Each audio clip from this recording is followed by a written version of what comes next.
Hello friends, இந்த video வந்துட்டு யார் ஸ்பான்சர் பண்ண போகிறாங்க அப்படின்னா பைமோட் ஆப் தான்.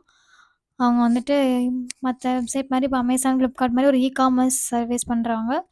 மற்ற வெப்சைட்டில் உள்ளதோட ரேட் வந்துட்டு இதில் கம்மி விலையில தான் விற்கிறாங்க. ஸோ யாராவது பர்ச்சேஸ் பண்ண நினச்சிங்கன்னா இதில் போய்ட்டு பர்ச்சேஸ் பண்ணலாம். அப்புறம் வந்துட்டு ரெஃபரல் லிங்க் வந்துட்டு நான் டிஸ்கிரிப்ஷனில் கொடுக்குறேன். அதில் டவுன்லோட் பண்ணி பார்த்துக்கோங்க. ஓகேவா? சரி, ஓகே, நம்ம இன்றைக்கி வீடியோக்குள்ளே போகலாம். வணக்கம் நண்பர்களே. இந்த வீடியோவில் நம்ம என்ன பார்க்க போகிறோம் அப்படின்னா 6th உள்ள ஃபஸ்ட்டு யூனிட் ஹிஸ்ட்ரியில். ஓகேவா? இது வந்துட்டு ஸ்கூல் ஸ்டூடெண்ட்ஸ்க்கும் யூஸ் ஆகும், கண்டிப்பாக டிஎன்பிசி படிக்கிறவங்களுக்கும் யூஸ் ஆகும். நான் வந்துட்டு ஃபுல்லாலாம் எடுக்க போதில்லை லெசன். இப்போ வந்துட்டு உங்களுக்கு இதில் ஷார்ட்கட் மட்டும் நான் சொல்ல போகிறேன். ஓகேவா? நான் ஃபுல்லாகவே எடுத்துகிட்டு இருந்தால் எல்லாருமே பார்க்க மாட்டேங்க கண்டிப்பாக. ஏன்னா இல்லை எல்லாமே ஈஸியாக தான் இருக்குது, படித்து உங்களால் புரிஞ்சுக்கிற முடிஞ்ச அளவுக்கு தான் இருக்குது. ஓகேவா? அதை மட்டும் நான் எக்ஸ்பிளைன் பண்ணுறேன். ஓகே, இந்த பாக்ஸிலோடலாம் எனக்கு தெரியும். கிமு, கிபி. ஓகேவா? கிறிஸ்துவ பிறந்ததுலேருந்து நம்ம வந்துட்டு கிபி அப்படின்னு சொல்லிட்டு சொல்கிறோம். கிறிஸ்துவ பிறப்பதற்கு பின், கிறிஸ்துவ பிறப்பதற்கு முன். அது வந்துட்டு ஏன் ஒரு கிபி அந்த கிறிஸ்துவோடதையே நம்ம வச்சுக்கணும் அப்படின்னு சொல்லிட்டு இந்தியாவில் வந்துட்டு இந்த மாதிரி பொது ஆண்டுக்கு முன், பொது ஆண்டுக்கு பின் அப்படின்னு சொல்லிட்டு மாற்றிருக்காங்க. ஓகேவா? அவ்வளோதான். அதுக்கப்புறமா வந்துட்டு வரலாறுங்கிறது கடந்த கால நிகழ்வுகளோட காலவரிசை பதிவு. ஓகேவா? அதான் நம்ம வரலாறு அப்படின்னு சொல்லிட்டு சொல்கிறோம். இது வந்துட்டு உங்களுக்கு கொஸ்டினில் கேட்பாங்க ஸ்டூடெண்ட்ஸ் அப்படின்னா. சாரி, அதுவே இந்த பாக்ஸை பாருங்கள்.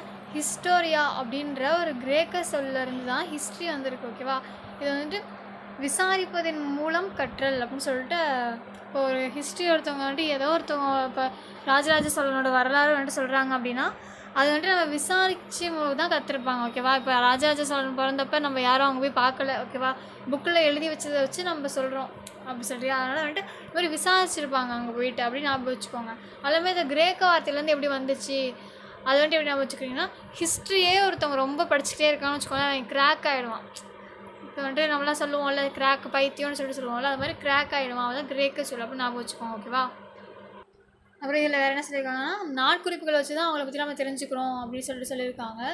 ஆமாம், அந்த காலத்தில் உள்ளவங்க வந்துட்டு ஏதாவது குறிப்பு எழுதிட்டு போயிருப்பாங்களா, அதை வச்சு தான் நம்ம தெரிஞ்சுக்கிறோம். அதுக்கப்புறம் வந்துட்டு அவங்களோட அந்த நம்ம அகலாய்வு செஞ்சு எடுக்கிறப்ப அவங்களோட கற்கருவிகளை வச்சு அவங்க எந்த காலத்தில் வாழ்ந்தாங்க அப்படின்றதெல்லாம் நம்ம வாழ்க்கை நிகழ்வுகள் இப்படி தான் இருந்திருக்கும். இந்த கற்களை யூஸ் பண்ணி அவங்க இதை என்னத்துக்கு யூஸ் பண்ணியிருப்பாங்க அப்படின்றத நம்மளாவே அசியூம் பண்ணுவோம் இல்லையா, அதெல்லாம் சொல்லியிருக்காங்க. எப்படி வந்துட்டு அவங்க அந்த காலத்தை கணிக்கிறாங்கன்னு உங்களுக்கு தெரிஞ்சிருக்கும். எல்லாமே அந்த கார்பன் டெஸ்ட் பண்ணுவாங்க இல்லையா, அது மூலமாக. ஓகேவா? கார்பன் கதிரியக்க டெஸ்ட்டுன்னு சொல்லுவாங்க. அதில் தான் வந்துட்டு அதெல்லாம் நீங்கள் படிச்சிருப்பீங்க, ஆல்ரெடி உங்களுக்கு தெரிஞ்சிருக்கும். ஸோ அதை வேண்டாம். இப்போ வந்துட்டு ஒரு செல் வந்து ஒரு ஏதாவது ஒரு மரமோ இல்லை எதுவோ ஒன்று. ஓகேவா? இல்லை நம்ம ஒரு மனிதனோ அது வந்துட்டு இறந்து போனதுக்கப்புறமா அவனோட செல்லு கொஞ்சம் கொஞ்சமாக அழிய ஆரம்பிக்கும். ஓகேவா? அதை வச்சு அந்த கார்பனோட எண்ணிக்கை குறையிறத வச்சு அவங்க வந்துட்டு எவ்வளோ பழமையானவங்க அப்படின்றத கண்டுபிடிப்பாங்க. ஓகேவா? அது மூலமாக தான் அவரோட வயதை கணக்கிடுறது. அந்த காலத்து மனிதர்கள்லாம் வந்துட்டு எப்படி வந்துட்டு வேட்டையாடினாங்க, மலை பாறைகளை புயலெல்லாம் வந்துட்டு எப்படி வந்துட்டு வரையப்பட்டிருக்கு பாறை ஓவியங்கள் தான் நம்ம தெரிஞ்சுக்கிறோம். ஓகேவா? ஏன்னா வந்துட்டு அவங்க ஏன் அப்படி வரைஞ்சி வைக்கிறாங்க அப்படின்னா, அவங்க இப்போ வந்துட்டு அவங்க நிறைய பேர் வந்துட்டு வேட்டையாட போயிருப்பாங்க, சிலர் போயிருக்க மாட்டாங்க. அவங்களுக்கு அவங்க எப்படி வேட்டையாடணும் அப்படின்னு தெரிவிக்கிறதுக்காக அதில் வரைஞ்சிருப்பாங்க. அப்படிலாம் அவங்களுக்கு போர் அடிக்கிறப்ப சும்மா வரைஞ்சிருப்பாங்க அப்படின்ற மாதிரி சொல்கிறாங்க. இதை வச்சு அவங்க ஒரு விஷயத்தை நம்ம சும்மா வரைய மாட்டோம் இல்லையா, எதாக இருந்தாலும் அது மாதிரி நம்ம எதாவது பண்ணியிருந்திருப்போம், அப்போ தான் வரைவோம். அதெல்லாம் நமக்கு அப்படி ஒன்று இருக்குன்றே தெரியாது இல்லையா, அதை வச்சு அவங்க வேட்டையாடினாங்க அப்படின்றத நம்ம கண்டுபிடிச்சிக்கிறோம். ஓகேவா? அதுக்கப்புறமா வந்துட்டு இந்த பேஜ் ஃபுல்லாக இது சும்மா தான்.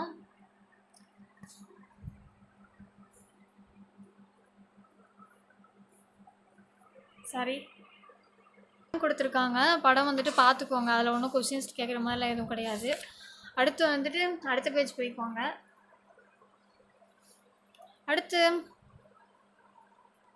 இப்போ வந்துட்டு இதில் என்ன சொல்கிறாங்கன்னா, வரலாற்றுக்கு முந்தைய காலம், வரலாற்று காலம், வரலாற்று தொடக்க காலம், வரலாற்று காலம், இப்படி 3 சொல்கிறாங்க. ஓகேவா? என்னென்னா வரலாற்றுக்கு முந்தைய காலம், வரலாற்றுக்கு முந்தைய காலம், வரலாற்று காலம், வரலாற்று தொடக்க காலம் அப்படின்னு சொல்கிறாங்க. இப்போ வந்துட்டு வரலாற்றுக்கு முந்தைய காலம்னா என்ன அப்படின்னா, ஒரு எழுத படிக்க தெரியாதவங்களுக்கு அதுக்கப்புறமா வந்துட்டு கற்கருவிகளில் பயன்படுத்தியிருப்பாங்க. இவங்களே இந்த இதை படித்தா அவங்களுக்கு புரியும். இப்போ வந்துட்டு வரலாற்றுக்கு முந்தைய காலம்ங்கிறது கற்கருவிகளை பயன்படுத்தியதற்கும் எழுதும் முறைகளை கண்டுபிடிப்பதற்கும் இடைப்பட்ட காலம். எழுதி என்ன தெரிஞ்சுக்கலாம், கற்கருவிகளை யூஸ் பண்ணியிருக்காங்க, ஆனால் எழுதும் முறையெல்லாம் அவங்களுக்கு தெரியாது. ஓகேவா? இதுதான் வரலாற்றுக்கு முந்தைய காலம். சரி, ஓகே. வரலாற்று தொடக்க காலம்னா என்ன? இவங்க வந்துட்டு எழுதலாம் செஞ்சுருக்காங்க, ஆனால் அவங்க எழுதினதெல்லாம் நமக்கு புரியலை, ஓகேவா. ஆனால் வரலாற்று காலங்கிறது அவங்க எழுதலாம் நமக்கு புரிஞ்சிருக்கு. அதுதான் இப்போ வந்துட்டு இங்கே பார்த்தீங்கன்னா சரி, வரலாற்று தொடக்க காலம் என்றால் என்ன அப்படின்னு சொல்லி கேட்டிருக்காங்க இல்லையா. வரலாற்றுக்கும் முந்தைய காலத்திற்கும் இடைப்பட்ட காலம் படித்தா அவங்களுக்கு புரியாது. வரலாற்று தொடக்க காலம் அப்படின்றது வந்துட்டு இக்காலத்தில் எழுதப்பட்ட பதிவுகள் இருக்குது, ஆனால் வந்துட்டு அதை நம்மளால் இன்ன வரைக்கும் புரிஞ்சிக்க முடியல. அதான் வரலாற்று தொடக்க காலம், ஓகேவா. அதுக்கப்புறம் வரலாற்று காலம் அப்படின்றது வந்துட்டு நல்லா அவங்க வந்துட்டு படிக்க தெரிஞ்சிருக்கும், எழுத தெரிஞ்சிருக்கும், அவங்களோட நம்மளாலே புரிஞ்சிக்க முடியும். இப்போ உள்ள தமிழ் மாதிரி இருக்கும், ஓகேவா. அதான் வரலாற்று காலம். அடுத்து வாங்க நம்ம அப்படியே நம்ம ஹீரோவை பார்க்க போயிடலாம், ஓகேவா. இவர் தான் வந்துட்டு அசோகர் வந்துட்டு இப்போ நம்ம அசோக சக்கரம்னு சொல்கிறோம் இல்லையா, நம்மளோட தேசிய கொடியில் இருக்கே அசோக சக்கரம், அதை வச்சு இவரோட பெருமை என்னன்னு நம்ம தெரிஞ்சுக்கலாம். இவர் வந்துட்டு ஒரு புத்த மதம் ஆசியாவின், ஓகேவா. இவர் வந்துட்டு புத்த மதம் ஆசியாவில் வந்துட்டு பரவுறது இவரோட ஆட்சியில் தான், ஓகேவா. நம்ம இந்தியாவில் தான் புத்த மதம் தோன்றுச்சு தெரியும்ல, அதில் வந்துட்டு அது ஆசியாவெலாம் பரவுனது இவரோட காலத்தில் தான், ஓகேவா. இப்போ வந்துட்டு ஒரு மன்னர் வந்துட்டு ஒரு போரில் தோற்றதுக்கப்புறமா அவர் வந்துட்டு போரே கைவிட்டு இருந்திருக்கலாம். எவ்வளோ போருக்கே போகக்கூடாதுப்பா, நமக்கு தான் போரே தெரியல அப்படின்னு சொல்லிட்டு, ஓகேவா. ஆனால் வந்துட்டு ஃபஸ்ட் டைமாக ஒரு மன்னர் வந்துட்டு போரை ஜெயிச்சதுக்கப்புறம் போரே துறந்தார் அப்படின்னு சொல்லிட்டு ஒரு மன்னர் இருக்கார் அப்படின்னா அது யாருன்னா அது அசோகர் தான், ஓகேவா. இதுலேருந்து அசோகரை பெருமையை பற்றி நீங்கள் தெரிஞ்சுக்கலாம். அவர் வந்துட்டு இந்த புத்த மதம்லாம் அவர் பின்பற்ற ஆரம்பித்தனால அவருக்கு இந்த உயிரை பலி கொடுக்கறதுலாம் அவருக்கு வந்துட்டு இஷ்டம் இல்லை. அதனால் அவர் வந்துட்டு போரை அது வந்துட்டு வேணாம் அப்படின்னு சொல்லிட்டு விட்டுட்டார், ஓகேவா. வந்துட்டு கலிங்க போருக்கு அப்புறம், ஓகேவா, கலிங்க போரோட வெற்றி அதுக்கப்புறம் அவர் போர் தொடக்கிறதே விட்டுட்டார், சரியா. அதற்கு பிறகு புத்த சமயத்தை தழுவி அவர் வந்துட்டு அமைதியும் அறத்தையும் பரப்புவதற்காக தன் வாழ்வே அர்ப்பணித்தார், ஓகேவா. இதுதான் வந்துட்டு இவர். அடுத்து இவரை பற்றி முக்கியமான விஷயம் அப்படின்னா இப்போ வந்துட்டு விலங்குகளுக்கு தனியாக மருத்துவமனை கொண்டு வந்தது இவர் தான், ஓகேவா.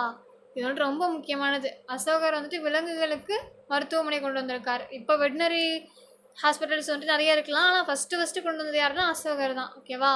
இப்போ வந்துட்டு அவர் வந்துட்டு அந்த காலத்தில் உருவாக்கிய சாலைகள் நம்ம இன்னுமே யூஸ் பண்ணிக்கிட்டு இருக்கோம் அப்படின்னு சொல்கிறாங்க, ஓகேவா.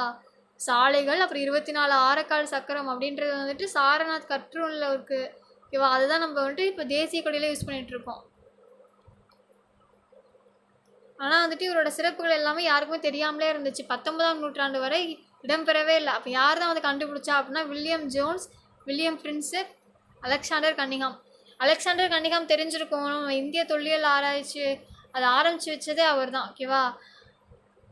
இவர் வந்துட்டு ஒரு நில அளவையாளர். நம்ம வந்துட்டு அந்த இதில் படிப்போம், சிந்து சமவெளி படிக்கிறப்ப நம்ம படிப்போம், ஓகேவா. இப்போ வந்துட்டு இது எப்படி ஞாபகம் வச்சுக்கிறது, William Jones, James Prinsep, Alexander Cunningham. இப்போ அசோகர் ஒரு பெரிய ஹீரோ இல்லை அவர், அதனால் ஒரு பிரின்ஸ், ஓகேவா. அதனால் ஜேம்ஸ் பிரின்செப் அப்படின்றத ஞாபகம் வச்சுக்கோங்க. அடுத்து வந்துட்டு இவர் ரொம்ப ஜோவியலாக இருக்கார், எல்லாத்துக்கும் ஜோன்ஸ் அப்படின்றத அப்படி ஞாபகம் வச்சுக்கோங்க, ஓகேவா. வில்லியம் ஜோன்ஸ் அவரும் அழகாக இருக்கார், ஹீரோனாவே ஒரு அரசனாலே அழகாக இருப்பார், அப்படியே கண்ணுக்கு லட்சணமாக. அலெக்சாண்டர் கன்னிங்ஹாம் இவங்க 3 பேர் தான் அவர் கண்டுபிடிச்சிருக்காரு அப்படின்றத இப்படி ஞாபகம் வச்சுக்கோங்க, ஓகேவா. எப்படியே ஜோவியலாக இருக்கார். அவன் இவர் தான் சூப்பர் ஹீரோ இல்லை, இவர் வந்துட்டு எவ்வளோ பண்ணியிருக்காரு. இப்போ வந்துட்டு வெட்டினரிலாம் வந்துட்டு அப்போ தான் இவர் தான் கொண்டு வந்திருக்காரு. அவர் வந்துட்டு ஒரு போரோட வெற்றிக்கு அப்புறமா வந்துட்டு போரே வந்துட்டு கைவிட்டிருக்காரு, ஓகேவா. அரச பதவியே திறந்திருக்காரு, ஓகேவா. அப்படின்னா இவர் பெரிய ஹீரோ தானே. இதெல்லாம் வந்துட்டு இவர் தான், இதை மறந்துடவே கூடாது எப்போவுமே, ஓகேவா. அடுத்து வந்துட்டு சார்லஸ் ஆலன். இவரை பற்றி ஒரு ஃபுல் புக் எழுதியிருக்காங்க, ஓகேவா. சார்லஸ் ஆலன் இவர் ரொம்ப அழகாக இருக்காரு, நான் சொன்னேன் இல்லையா. அதெல்லாம் அவர் எல்லாரும் நம்ம ஆளாக்கிக்கணும் அப்படின்னு சொல்லிட்டு விரும்புவாங்க. அதனால் சார்லஸ் ஆலன் அப்படின்னு ஞாபகம் வச்சுக்கோங்க. அந்த புக்கு பேர் என்னென்னா the church for the India's last emperor, ஓகேவா. இதான் அந்த புக் நேம், இதையும் ஞாபகம் வச்சுக்கோங்க. அவ்வளோதான். சரி, இவரை பற்றி வேறு எங்கெல்லாம் இருக்குது அப்படின்னா சாஞ்சி ஸ்தூபிலையும் சாரநாத் கர்த்தூன்லையும் வந்துட்டு இவரை பற்றி இருக்குது, ஓகேவா. இதான் வந்துட்டு சாஞ்சி ஸ்தூபி, இது வந்துட்டு சாரநாத் உள்ள கர்த்தூன். இதில் உள்ள அந்த அசோக சக்கரத்தை தான் நம்ம வந்துட்டு யூஸ் பண்ணிக்கிட்டு இருக்கோம் ஃப்ரெண்ட்ஸ். ஓகே, அவ்வளோதான். இந்த லெசனில் உள்ள எல்லாமே பார்த்தாச்சு, ஓகேவா. இதை வந்துட்டு நீங்கள் ஒரு வாட்டி ரீட் பண்ணிட்டீங்கன்னா போதும், ஓகேவா. 10 மினிட்ஸில் முடிச்சாச்சு இந்த வீடியோவை. ரீட் பண்ணிவிட்டு நீங்கள் பின்னாடி உள்ள கொஸ்டின்ஸுக்கு ஆன்சர் பண்ணிக்கோங்க, ஓகேவா.